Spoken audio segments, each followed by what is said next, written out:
TRS party నుంచెల్లి కవితక్క బయటికి రావడం జరిగింది. కొత్త జాగృతి పార్టీ పెట్టడం జరిగింది. దీని మీద మీరేమంటారు?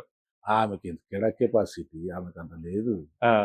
అది వేస్ట్ అది. హ్మ్. ఏదో కుప్పిగంతులు వాళ్ళ దూర్పులాట అక్కడక్కడ షో అంతే. వచ్చిండుగా మళ్ళా హ్మ్. పులిలాగా వచ్చిండుగా కేసీఆర్. అదే అంటున్నా. నిన్న మీటింగ్ పెట్టిండు కదా! మీటింగ్ పెట్టిండు. అవును. ఆ! ఒరిజినల్ ఈ పిల్లలే. హ్మ్. ఆయన ముందల ఎవరు రారు, పని చేయరు. ఒక మెసేజ్ ఇస్తేనే అట్లా మొత్తం పబ్లిక్ అంతా లొల్లి లొల్లి చేసి అవును. కేసీఆర్ ఇన్ని రోజులు అంటే సింహం వెనకాడికి ఏసేసి ఒకసారి పంగ విడిచినట్టు నిన్న మొత్తం సరే 100 ఉండని.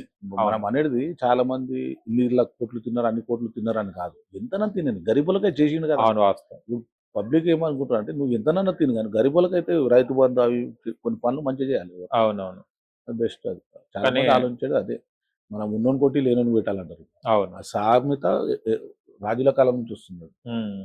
ఉన్నోన్ని కొట్టి లేనోని పెడితే బావుంది.